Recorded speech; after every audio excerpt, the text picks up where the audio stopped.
Welcome to S9 TV. ముందుగా headlines చూద్దాం.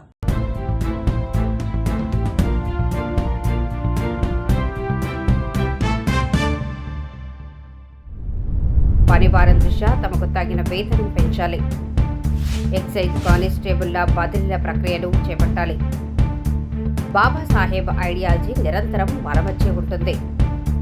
కాంగ్రెస్ ప్రభుత్వం రాజ్యాంగాన్ని అవహేళన చేసే విధంగా ప్రవర్తిస్తోంది.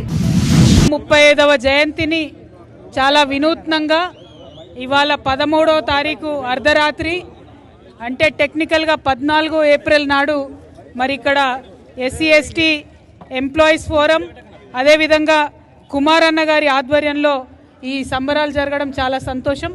మరి తెలంగాణ జాగృతి నాయకులు మహిళా నాయకత్వంతో సహా ఇంత పెద్ద ఎత్తున హాజరైనటువంటి అందరికీ కూడా బాబాసాహెబ్ గారి జయంతి సందర్భంగా మనస్ఫూర్తిగా శుభాకాంక్షలు తెలియజేస్తూ ఉన్నాను.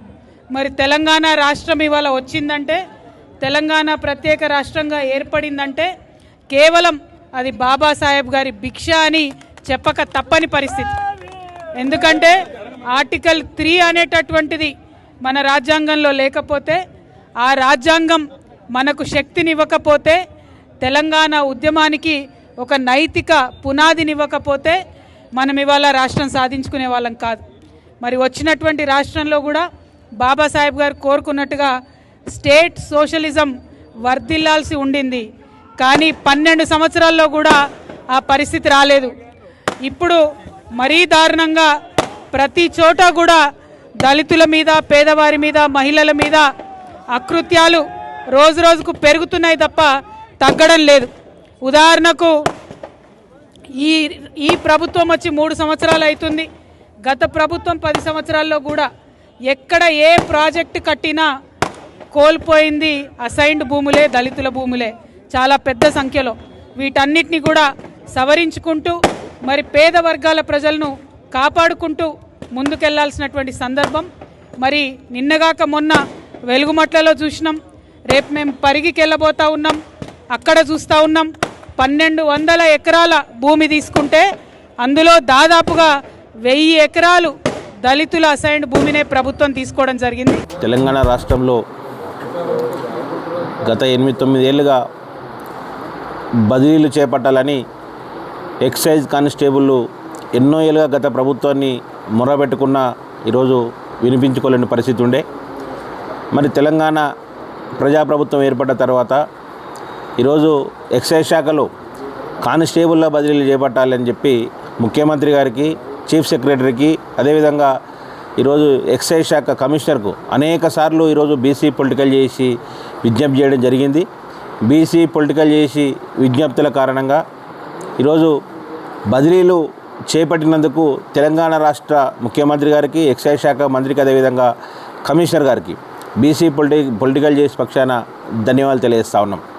ఎందుకంటే ఎన్నో ఏళ్ళుగా వాళ్ళు పడ్డ వేదనకి ఈరోజు ముగింపు పలికిండ్రు వీళ్ళు. మరి అతి త్వరలో ఆఫీసర్ల బదిలీలు కూడా చేపట్టాలని చెప్పి ప్రభుత్వానికి విజ్ఞప్తి చేస్తూ ఉన్నాం. అదే సందర్భంలో ఈ మధ్యలో నిన్న అనుకుంటా చూస్తున్న ఎక్సైజ్ కమిషనర్ గారి మీద చాలామంది ఈరోజు సోషల్ మీడియాలో అదే వార్త కనిపిస్తూ ఉంది. ఎవరు చేస్తున్నారంటే రెవెన్యూ అసోసియేషన్ నాయకుడు లచ్చిరెడ్డి గారు వాళ్ళ అన్న సోమిరెడ్డి గారిని ఏదో దూషించిండు, ఆయనను చేయాలని చెప్పి ఎక్సైజ్ల కన్నా రెవెన్యూ శాఖ ఉద్యోగులు ఎక్కువ సర్క్యులేట్ చేస్తున్నారు. సిఎస్ గారిని కలిసిండ్రు. నిజంగా ఈ సందర్భం కూడా అడుగుతా ఉన్నా, లచ్చిరెడ్డి నీ లుచ్చా పనులు అందరూ తెలియదు అనుకుంటున్నావా? నీవు 4 సంవత్సరాలు అబ్స్కాండ్లో ఉండి రాజీనామా చేసి ఎక్కడికో వెళ్ళిపోయి మళ్ళా కాంగ్రెస్ ప్రభుత్వం ఏర్పడ్డ తర్వాత మళ్ళీ దగ్గర అయ్యి 4 ఏళ్ల కాలానికి జీతం తీసుకొని ఈరోజు అక్రమంగా పదోన్నతిని పొందిన ఈరోజు నిన్నే మనాలే ఈరోజు అని చెప్పి నేను అడుగుతా ఉన్నా. అంబేద్కర్ 135వ జయంతి నాడు భారతీయ జనతా పార్టీ తరఫు నుంచి రాష్ట్ర ప్రజలకు నేను వారి యొక్క జయంతి సందర్భంగా అభినందనలు, శుభాకాంక్షలు తెలియజేస్తూ ఉన్నాను. బాబాసాహెబ్ అంబేద్కర్ మన రాజ్యాంగ రచయిత. రాజ్యాంగంలో అనేక మందికి, బడుగు బలహీన వర్గాలకు, అణచివేత వర్గాలకు వారు న్యాయము కలిగించారు. మరి అణచివేతకు గురైనటువంటి సమాజాన్ని రిజర్వేషన్లు ఇచ్చి ఈరోజు సమాజంలో సమానత సంబంధించినటువంటి ఒక దిశలో సమాజం ముందుకు పోతున్నది అని అంటే దానికి బాబాసాహెబ్ అంబేద్కర్ గారు. చాలా దురదృష్ట విషయం ఏంటంటే కాంగ్రెస్ పార్టీ ఈరోజు బాబాసాహెబ్ అంబేద్కర్ గారు రాసినటువంటి యొక్క రాజ్యాంగాన్ని అవహేళన చేస్తుంది, దాన్ని కాలరాస్తా ఉన్నారు. కానీ పేరుకు మాత్రం కాంగ్రెస్ పార్టీ చేతిలో మాత్రం రాజ్యాంగం పుస్తకం చేసుకుని తిరుగుతూ ఉన్నారు. ఏ రాజ్యాంగం రచించినటువంటి ఒక అంబేద్కర్ గారు వారిని అవమానపరిచినటువంటి ఒక పార్టీ కూడా కాంగ్రెస్ పార్టీ. నెహ్రూ గారు వారి యొక్క పుస్తకంలో కూడా రాసడం జరిగింది. అంబేద్కర్ గారు ఓడిపోతే ఆ రోజు బొంబాయిలో లోక్సభ అప్పుడు పోటీ చేసినప్పుడు అక్కడ ఉన్నటువంటి ఒక కాన్స్టిట్యూషన్ పోటీ చేసినప్పుడు బ్రిటిష్ వారికి ఉత్తరం రాసి చాలా సంతోషమైన విషయం అంబేద్కర్ గారు ఓడిపోయారని రాశారు. కాంగ్రెస్ పార్టీ పరిపాలించిన సమయం ఎప్పుడు కూడా అంబేద్కర్ గారి గురించి పట్టించుకోలేదు. కాంగ్రెస్ ఇతర ప్రభుత్వంలోనే వారికి భరతరత్న వచ్చింది. అదే మనం గుర్తుపెట్టుకోవాల్సిన అవసరం ఉంది. మన ప్రధాని నరేంద్ర మోదీ ఒక ప్రధాని అయిన తర్వాతనే అంబేద్కర్ గారి 5 స్థానాలు ఎక్కడైతే పుట్టిందో అక్కడి నుంచి ఎక్కడైతే చదువుకున్నారో, ఎక్కడైతే వారు మరణించారో, ఎక్కడైతే వారు చదువుకొని పైకి వచ్చారో అవన్నీ కూడా పంచతీర్థ కింద దాన్ని డెవలప్ చేయడం జరిగింది. ఆ ఒక అన్ని కూడా పంచతీర్థ అనేటటువంటి స్థానాన్ని ఈరోజు ప్రజలకు ఒక పర్యాటక స్థానం కింద వారు ప్రకటించడం జరిగింది. ఢిల్లీలో అంబేద్కర్ సెంటర్ పెట్టి మంచి లైబ్రరీ, దాన్ని రీసెర్చ్ చేయడానికి అనేకమైనటువంటి ఫెసిలిటీస్ కూడా ఇవ్వడం జరిగింది. కాబట్టి అంబేద్కర్ని గౌరవించింది భారతీయ జనతా పార్టీ ప్రభుత్వం. కాంగ్రెస్ పార్టీ ఎప్పుడు కూడా వారిని అవమానపరిచారు. ఈరోజు ఎమర్జెన్సీ పెట్టి యొక్క రాజ్యాంగాన్ని వారు కాలరాశారు, రాజ్యాంగాన్ని అవమానపరిచారు.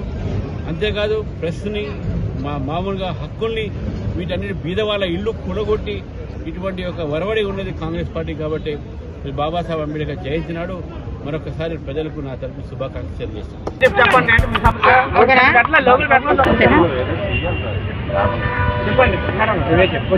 అందరికీ నమస్కారం అండి. నా పేరు ఝాన్సీ. నేను విశాఖ జిల్లా ఆర్పీ యూనియన్ జనరల్ సెక్రటరీని.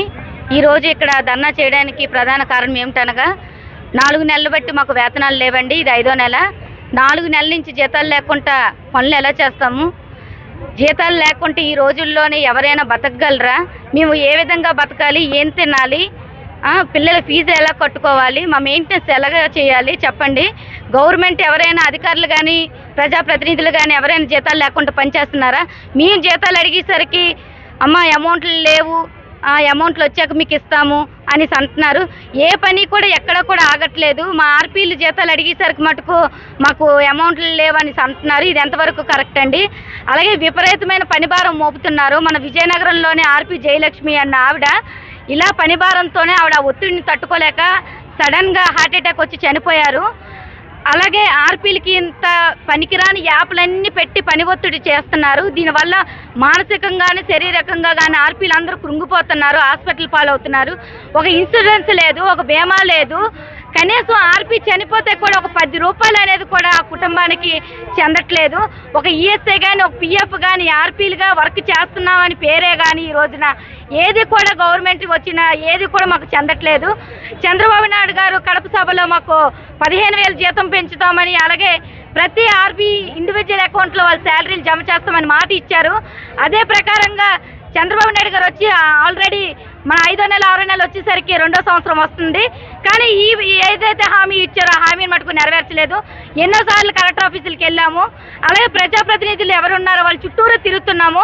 ఇంకా మేము పని ఒక పక్క, వీళ్ళు చుట్టూలుగా అధికారులు ఎవరైతే ఉన్నారో, కలెక్టర్లు ఎవరైతే ఉన్నారో లెటర్లు పట్టుకొని వీళ్ళు చుట్టూరుగా తిరగడమే మా పని అయిపోతుంది. కానీ ఏ ఒక్క సమస్య కూడా ఈరోజు గవర్నమెంట్ పరిష్కరించట్లేదు. కనీసం వాళ్ళ దృష్టిలో మేము మనుషుల్లో కనబడుతున్నామో లేదనేది కూడా మాకు తెలియట్లేదు. ప్రతి ఒక్క ఆర్పీకి వెంటనే ఇంత పని భారం పెడుతున్నారు కాబట్టి కనీస వేతనం 26,000 చేయాలి. అలాగే ప్రతి నెల ఎవరి అకౌంట్లు ఇండివిజువల్ అకౌంట్లలోని వాళ్ళకి శాలరీ వేయాలి. అలాగే ఆర్పీలు చాలామంది లాగిన్ లాగి ఎవరైతే పని చేస్తున్నారో వాళ్ళందరికీ వెంటనే లాగిన్లు ఇప్పించాలి. ఇవన్నీ మా ప్రధాన డిమాండ్లు అండి. అలాగే ఆర్పీలు చనిపోతున్న ఆర్పీలకి వాళ్ళకి బీమా అనేది ప్రొవైడ్ చేసి వాళ్ళకి ఆర్థికంగా ప్రభుత్వం వాళ్ళందరినీ ఆదుకోవాలి. మాకు హెల్త్ ఇన్సూరెన్స్ కూడా కల్పించాలి. ఇవన్నీ మా ప్రధాన డిమాండ్లు. ఇవన్నీ నెరవేర్చకపోతే మేము తదుపరి నిరసనలు తెలపడానికి కూడా మేము సన్నద్ధంగా ఉన్నాము. ఇంతటితో వార్తలు సమాప్తం. మరిన్ని అప్డేట్స్ కోసం చూస్తూనే ఉండండి S9 TV న్యూస్.